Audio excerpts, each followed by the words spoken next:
January 4th, 1964.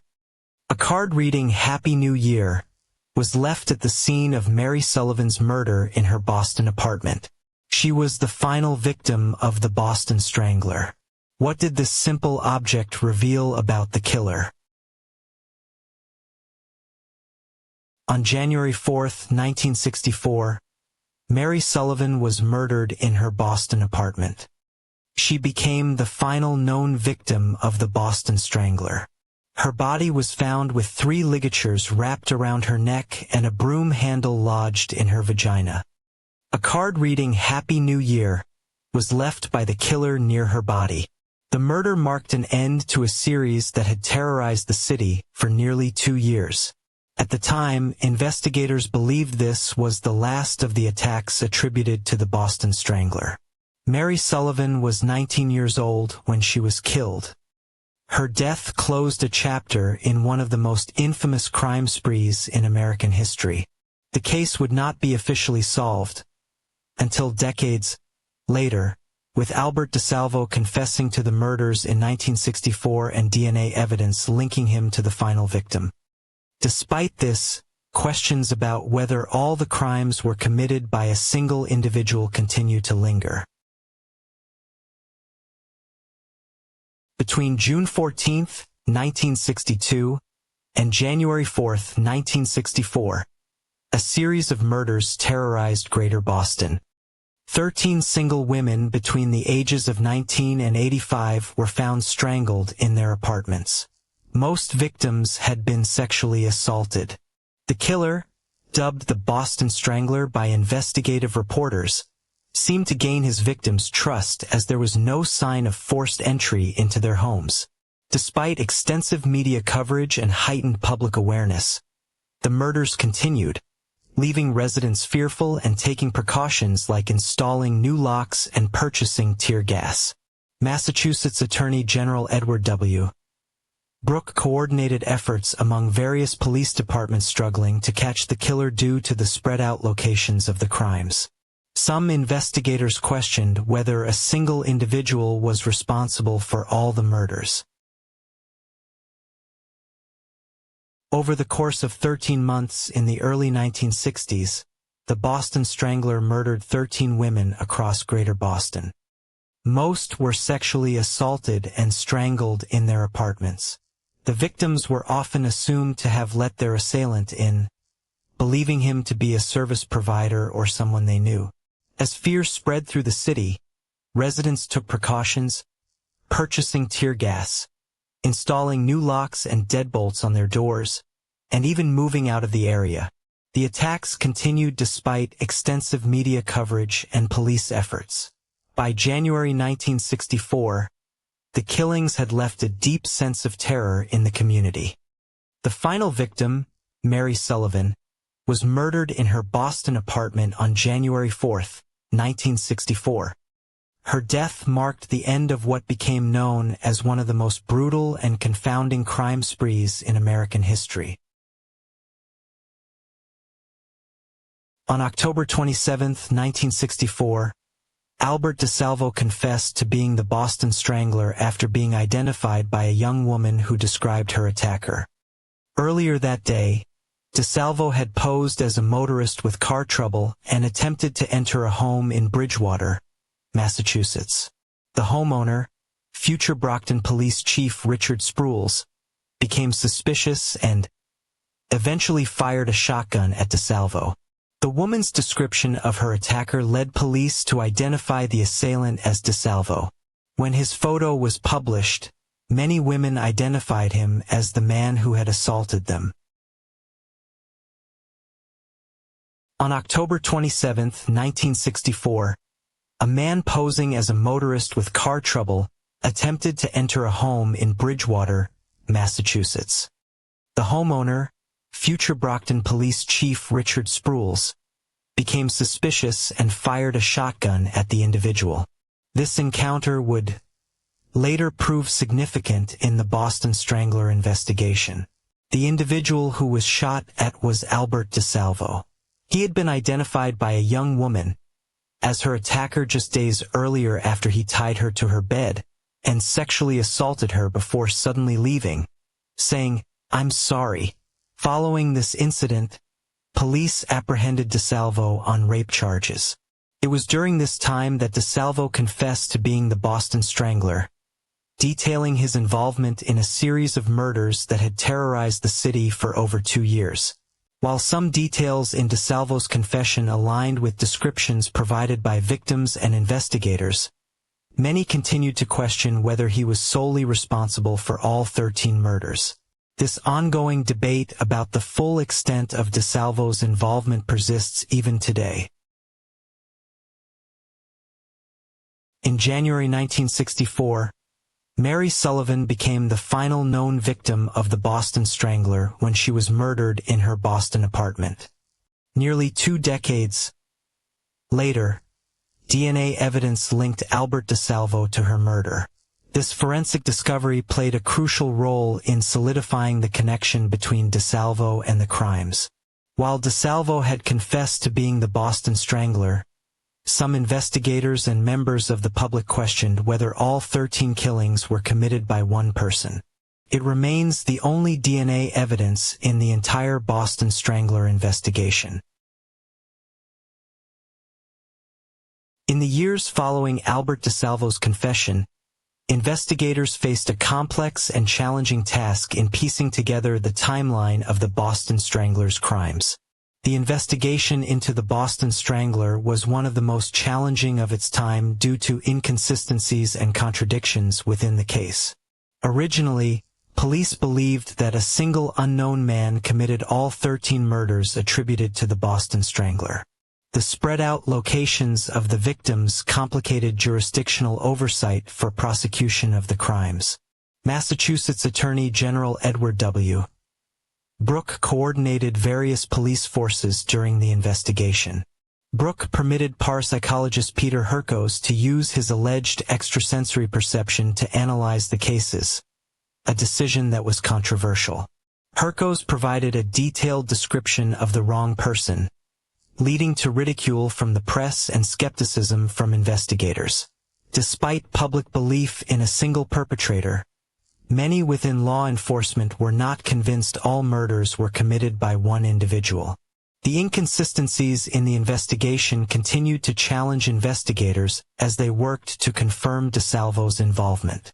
It is disputed whether or not all 13 murders attributed to the Boston Strangler were committed by Albert DeSalvo. In the years following DeSalvo's conviction, various parties investigating the crimes suggested that more than one person may have been involved in the murders. On July 8, 1962, the Sunday Herald published an article titled "Mad Strangler Kills 4 Women in Boston," marking one of the first times the public was alerted to the growing fear surrounding a serial killer. By 1963, investigative reporters Gene Cole and Loretta McLaughlin had coined the term Boston Strangler, which quickly became the name by which the murderer would be known. Despite extensive media coverage following the first few murders, the attacks continued, deepening public anxiety. Residents across Boston took precautions, purchasing tear gas and reinforcing their homes with new locks and deadbolts in an effort to protect themselves.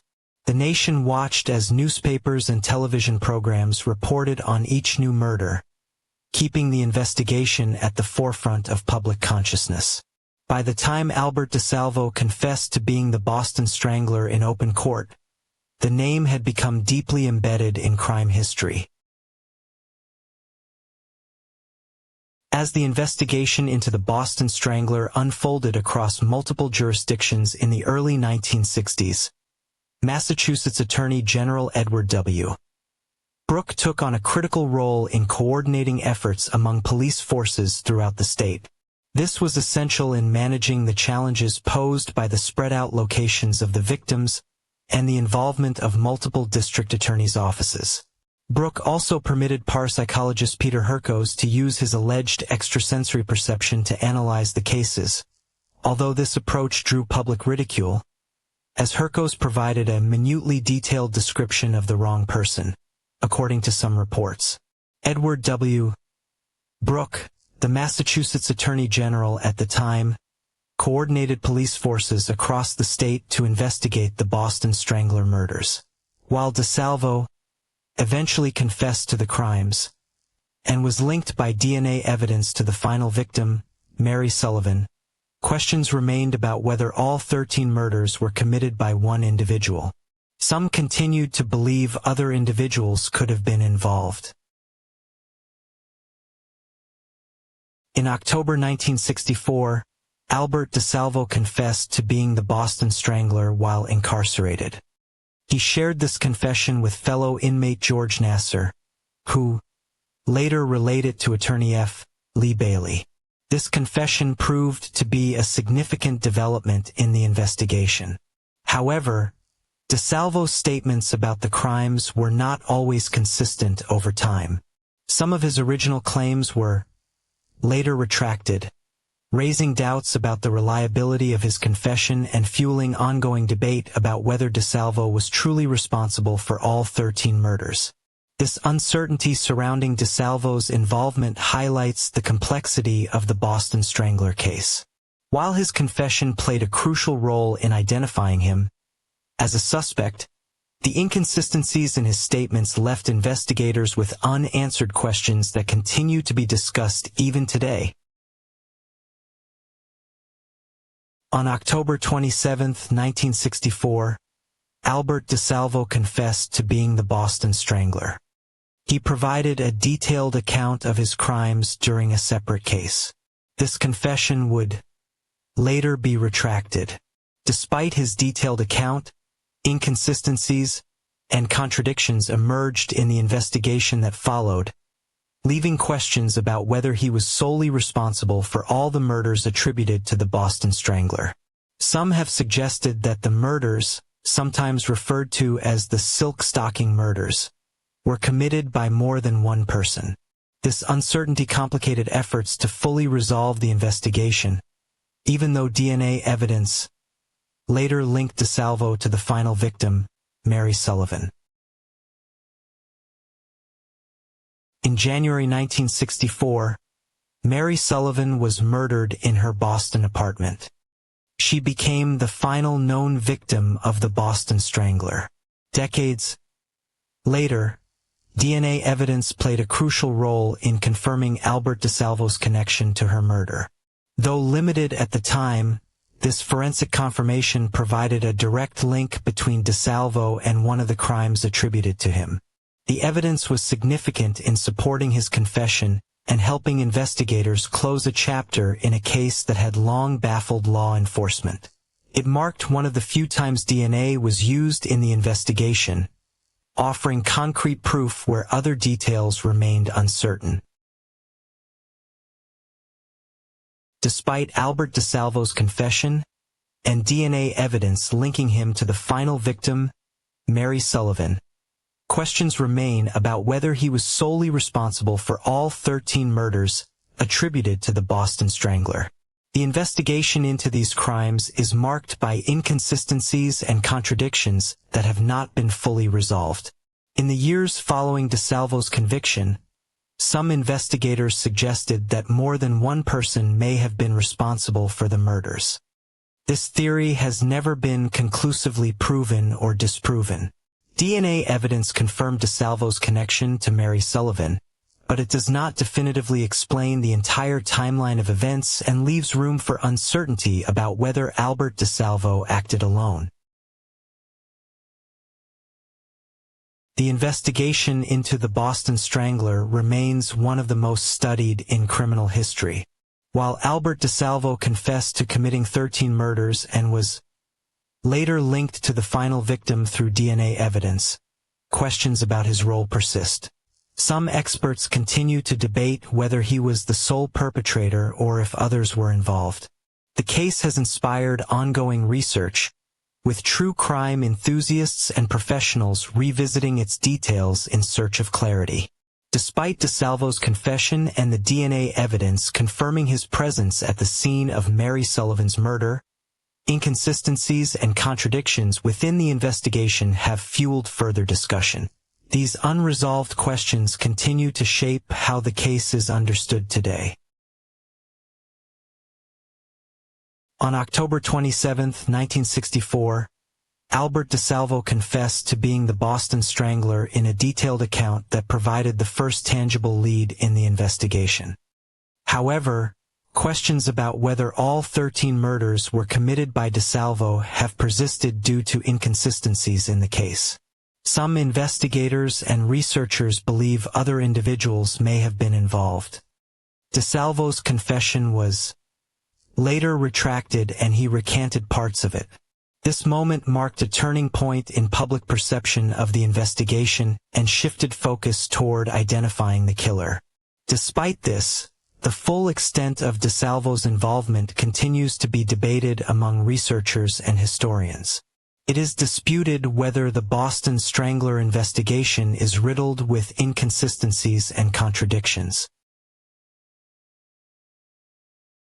In January 1964, Mary Sullivan became the final known victim attributed to the Boston Strangler. Her murder in her Boston apartment marked the end of a series of crimes that had gripped the city for nearly 2 years. Albert DeSalvo confessed to being the Boston Strangler after being identified by a young woman who described her attacker. This confession, along with details revealed in court during a separate case, and DNA evidence linking him to Mary Sullivan's murder, led authorities to attribute the crimes to DeSalvo. While this forensic confirmation provided closure for one of the murders, questions remain about whether DeSalvo was solely responsible for all 13 attacks. Some continue to dispute the conclusion that DeSalvo acted alone, suggesting the possibility of other individuals being involved in the Boston Strangler case. Despite Albert DeSalvo's confession, which linked him to all 13 murders attributed to the Boston Strangler, inconsistencies and contradictions in the investigation continue to fuel debate among historians and true crime enthusiasts. Some question whether DeSalvo was solely responsible for the string of attacks that terrorized Greater Boston in the early 1960s. While DNA evidence links DeSalvo to the final victim, Mary Sullivan, this remains the only such evidence in the entire investigation. This has led some to speculate about the possibility of other perpetrators being involved. The fact that the case is riddled with inconsistencies and contradictions makes it difficult to definitively say whether DeSalvo acted alone or if there were others involved. If you want to see how other cold cases were solved, subscribe for the next investigation.